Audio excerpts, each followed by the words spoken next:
letting me speak on this really important matter.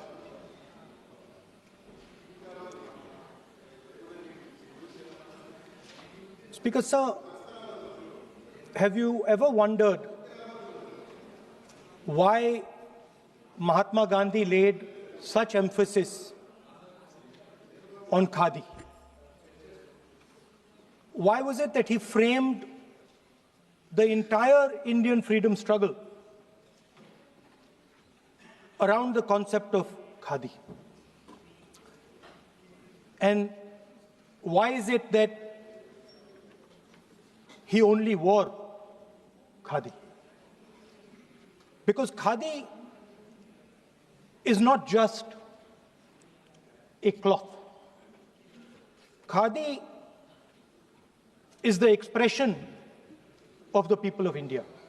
It is the imagination, it is the sentiment, it is the productive force of the people of Aaj pehnaun khadi. It is the expression of the people of India. Speaker, sir, whichever state you go to, you will find different fabrics. There's the Himachali cap, Assamese gamcha, Banarsi sari, Kanchipuram sari, Naga jacket, and you will find that all these fabrics represent the people. When the people of Assam give you the gamcha, they're not just giving you a piece of cloth. They're giving you an expression. They're giving you a piece of their history, their tradition, their future, their imagination.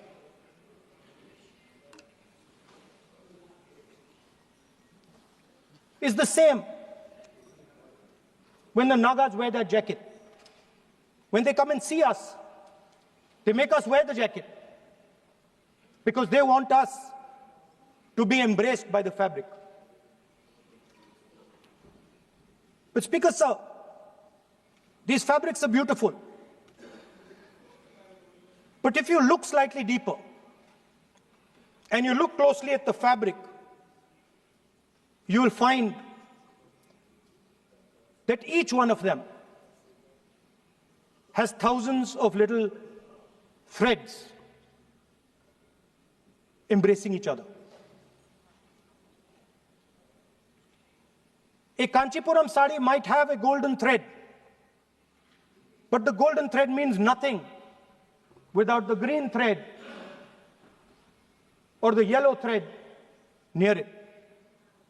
The other thing to notice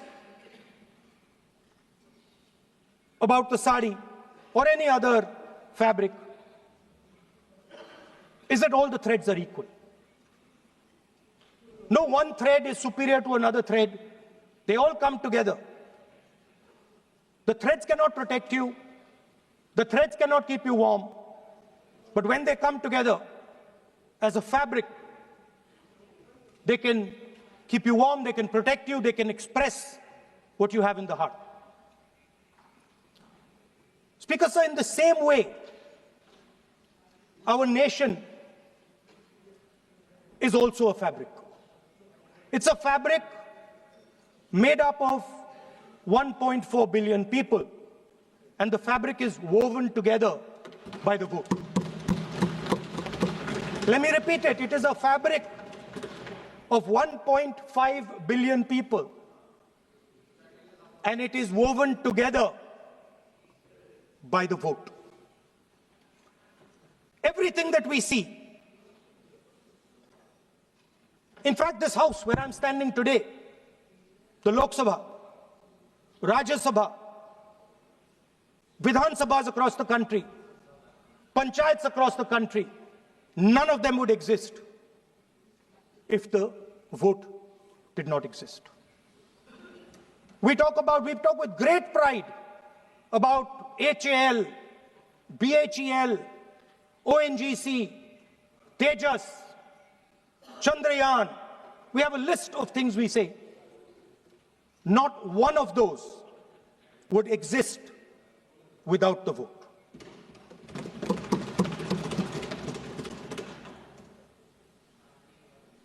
Speaker, sir, it is the idea that every thread, every person in the Union of India is equal that disturbs my friends in the RSS. They are happy to see the fabric, but they cannot stand the idea that every single person in the fabric of our country, regardless of what religion they come from, regardless of what community they come from, regardless of what language they speak, should be equal. Because they fundamentally do not believe in equality. They believe in a hierarchy, and they believe that they should be on top of that hierarchy. Speaker, sir, on the 30th of January, 1948,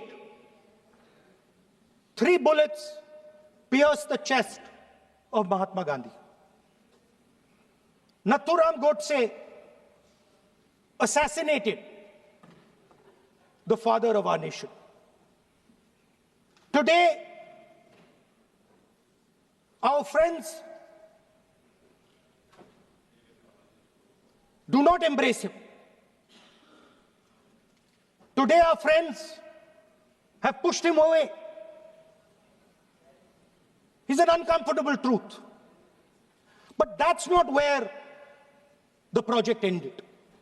You see, as I said, everything has emerged from the vote. All the institutions have emerged from the vote. So it's obvious that the RSS has to capture all the institutions that have emerged from the vote. So the project, after Gandhiji's assassination, the next step of the project was the wholesale capture of India's institutional framework.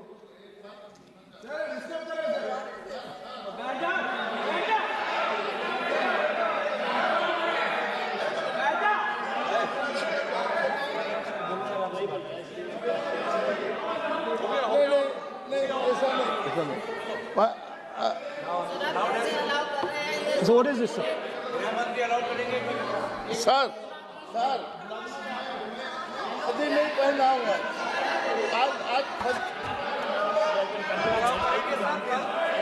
I'm doing, relax. मैं बुलाता हूँ please बैठिए So, please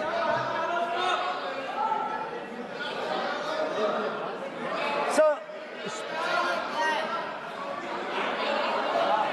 आप बोले पर हाथ मत जोड़े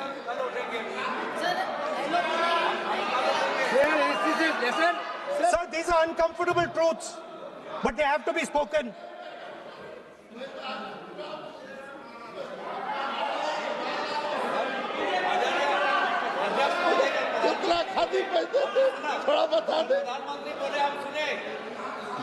So these are uncomfortable truths, but they have to be spoken. My friends don't like the connections I'm making. They're disturbed by them. It's obvious. Speaker, sir, so after the father of the nation was assassinated,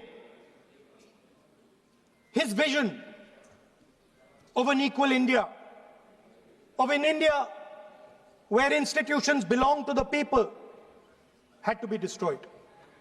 And so the process started, and the RSS attempted to capture one institution after the other.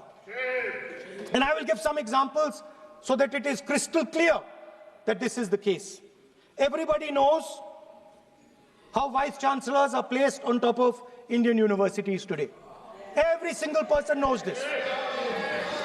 You go to any university, you speak to any youngster in India, he will tell you that it does not matter whether the professor has qualifications. It does not matter whether the professor has a scientific temperament. The only thing that matters is the professor belongs. माननीय सदस्य, एक minute, माननीय सदस्य, चुनाव सुधारों पर चर्चा हो रही है। सर, ये मैं उसी पे कर रहा हूँ। आप किसी भी संगठन का नाम जो इस हाउस में उसका नाम नहीं ले। एलओपी है तो इसका मतलब ये नहीं है। एलओपी का मतलब नहीं, आप जनरल बात बोलो।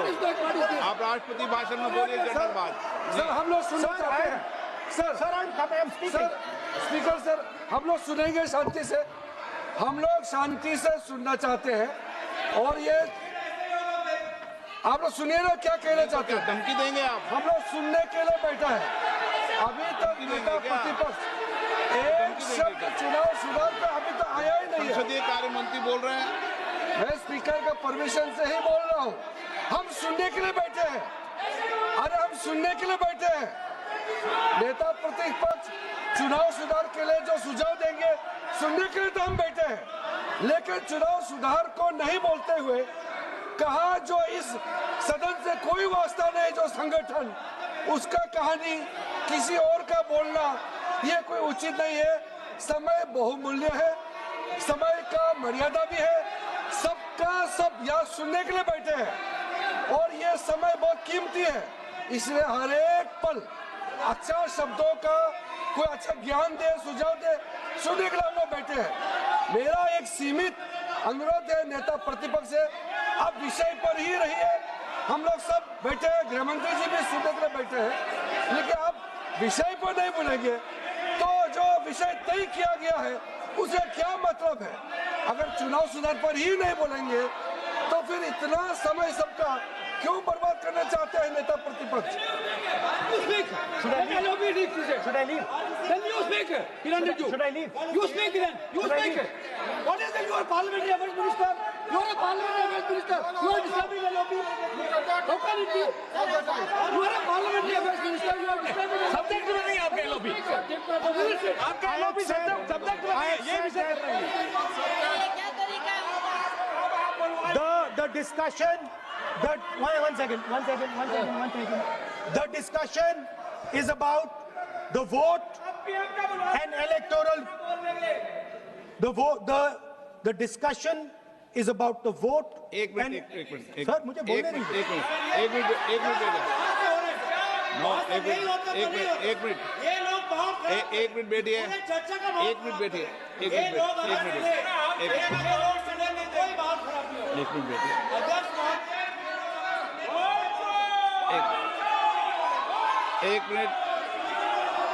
एक मिनट बैठिए।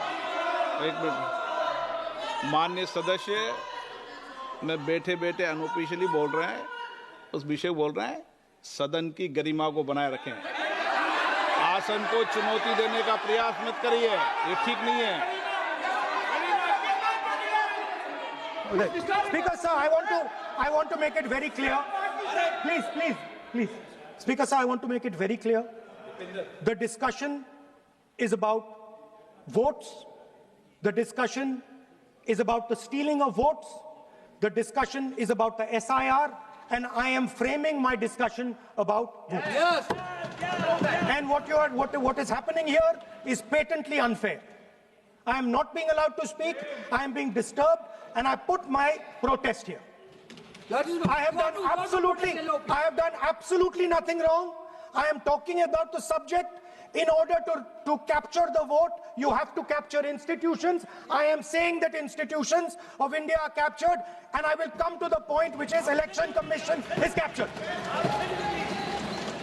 So the project of the RSS was to capture the institutional framework of the country, and I said how the education system has been captured. Vice Chancellor after Vice Chancellor after Vice Chancellor is placed not on merit, not on capability, not on scientific temper, but on the fact that he belongs to a particular organization. Second capture, which helps in destroying democracy, the capture of the intelligence agencies. We have the Home Minister sitting here, the capture of the CBI, of the ED, of the Income Tax Department. the systematic placement of bureaucrats who favor their ideology and attack the opposition and anybody who chooses to oppose the RSS. That is the second institutional capture. And the third there are many more. I can go on. And the third institutional capture. What is this?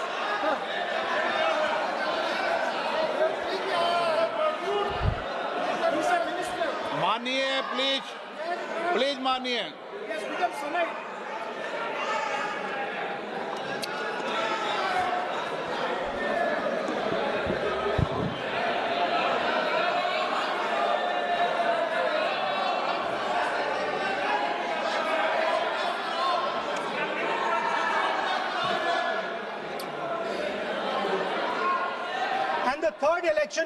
The third capture of the institution that directly controls the election system of our country, the Election Commission. Now, I'm not saying this without proof. I have put forth adequate proof about how the Election Commission is colluding with those in power to shape the elections. But I want to ask three questions first, which will make it very clear that the BJP is directing and using the Election Commission to damage India's democracy. The first question, why is it that the CJI was removed from the selection panel of the Election Commissioner? What motivation could there be to remove the CJI? Do we not believe in the CJI? Of course we believe in the CJI. Why is he not in that room? I sit in that room. It is so-called a democratic decision. On one side, Prime Minister Narendra Modi and Mr. Amit Shah. On the other side, the leader of the opposition. I have no voice in that room. What they decide is what happens. So the first question, why is the Prime Minister and Amit Shah so keen on choosing exactly who the Election Commissioner is going to be? Second question, and even more devastating question, no Prime Minister has done this in the history of India. In December 2023, this government changed the law. They changed the law to make sure that no election commissioner could be punished for any action they take while they are election commissioner. Yes.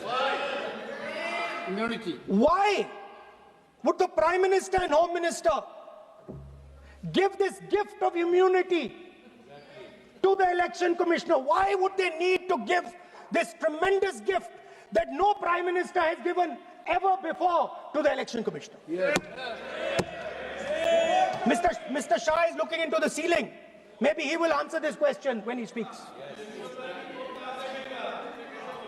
And finally, why was the law with regards to CCTVs and the data that they contain changed?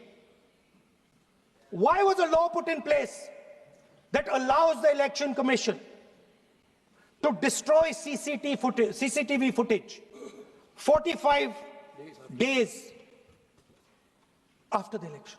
What is the need? The answer given is it is a question of data. It is not a question of data.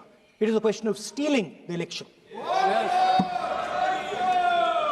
Now, what is the result of this institutional capture? What is the result of controlling the Chief Election Commissioner and the Election Commission? First of all, we have a set of election campaigns that are tailored for the Prime Minister. 3-month, 4-month, 5-month long campaigns are taking place so that the Prime Minister's schedule can be fitted in to the program. Second, we have a Brazilian woman who appears 22 times on the voter list of Haryana. Please. No. 22 times this lady appears. एक minute please एक minute. आप नेता प्रतिपक्ष है, मैं इस तरीके से सदन की कार्रवाई नहीं चलने दूंगा। ये सदन है, सदन की गरिमा को बनाए रखें। आप सदन की गरिमा से बोलेंगे तो ठीक नहीं, जैसे सदन नहीं चलेगा। नो, गलत तरीका है आपका, नहीं होगा। आप ले रहिए, आप ले रहिए। नहीं, माननीय प्रतिपक्ष के नेता, आप पहले अपने सदस्यों को समझाइए। नहीं चलेगा, नहीं, ठीक नहीं है। नो, नहीं, बिल्कुल नहीं चलेगा। अगर आप सर माननीय प्रतिपक्ष के नेता, आप अपने सदस्यों को गरिमा समझाइए। सर, बट ये तरीका आप इतने सालों तक यहाँ पर रहे, ये तरीका उचित है क्या? सर, विरोध का तरीका होता है, लेकिन ये उचित तरीका नहीं है। तरीका इधर पे नो, उधर का तरीका क्या है सर? नो, सबका तरीका उधर से होगा, उधर से भी बोलेंगे, इधर से बोलेंगे, सब जगह से बोलेंगे। Speaker sir, I don't agree with the showing of photographs here, but it is a reflection of our democratic structure. This is what is happening in our democracy, that you're not allowing us to show. This Brazilian woman has appeared 22 times on the voter list in Haryana. And not only that, there is one woman whose name has appeared 200 times, more than 200 times in one booth in Haryana. And it is very clear, and I have proven without doubt, that the election of Haryana was stolen. And the theft was ensured by the Election Commission of India. I've said it again and again and again. Now, nowhere has the Election Commission answered my questions. The Election Commission has not told me why this lady's picture has appeared on the polling list. They have not told me why lakhs and lakhs of duplicate voters are existing. They have not told me why a BJP leader is coming from Uttar Pradesh to vote in Haryana. These are straightforward questions. And there is clear proof which I have put in front of the country. Right? But the Election Commission has no answer to these questions. And that is the result of the complete capture of the Election Commission by the people across the aisle. By the way, you're talking about SIR in Bihar. Let me say something about SIR in Bihar. Why is it that after the SIR in Bihar, 1.2 lakh duplicate photos are existing in Bihar, in the voting list? If you've cleaned up the voting list, why are there 1.2 lakh duplicates in Bihar? And we've not just proven this about Haryana. We have proven this in Karnataka, we have proven this in Maharashtra, and I'm absolutely certain this is how you're winning elections in Madhya Pradesh, in Uttar Pradesh, in Bihar, across the country. Now, so what I'm putting on the table is, it is very clear that you've captured the institution. I've shown the mechanism of that capture. I'm also showing you how the Election Commission is doing things that are completely out of line. I'm not getting any answers. Right? So now, let us come to how, when we are talking about electoral reform. Electoral reform is very simple. The point is, nobody wants to do it. The government doesn't want to do it. What does electoral reform require? What we've been saying. Number one, give machine-readable voter lists to all political parties 1 month before the election. That's the first step. The second step is take back the law that allows the destruction of CCTV footage. Very simple, not difficult. While you're doing that, Also tell us what is the architecture of the EVM. Give us access to the EVM. Let our experts go and see what is inside the EVM. Till today, we have not had access to the EVM. We are not shown the architecture of the EVM. We're not physically allowed to go and see an EVM. Give us the architecture. Give us access to the EVM. And finally, please change the law that allows the election commissioner to get away with whatever he wants to do. That's all the electoral reforms you need. And I want to assure the election commissioner that they might be under the impression that this law lets them get away with it. Let me remind them, don't worry, we are going to change the law, and we are going to change it retroactively, and we are going to come and find you. Right? So this is the situation that the country is faced with. You know, everybody says to us, India is the biggest democracy. Actually, I was thinking today, we're not just the biggest democracy, we're the greatest democracy. And I'm not saying it just like that. I'm saying it, America calls itself the oldest democracy. But the democracy that weaves together the largest number of people, the largest diversity of people, the largest number of languages, the largest number of states is this country. And so our most powerful asset, the thing that stitches together the entire concept of modern India, stitches together the fabric of modern India, brings people together, allows them to build this great nation, is being attacked by these people. They're destroying it. You know they're destroying it. I know they're destroying it, and they know they're destroying it. And I'd like to conclude by saying that the biggest anti-national act you can do is vote chori. There is no bigger anti-national act that you can do than vote chori. Because when you destroy the vote, you destroy the fabric of this country. You destroy modern India, you destroy the idea of India. So I'd like to conclude by saying vote chori is an anti-national act, and those across the aisle are doing an anti-national act. Thank you.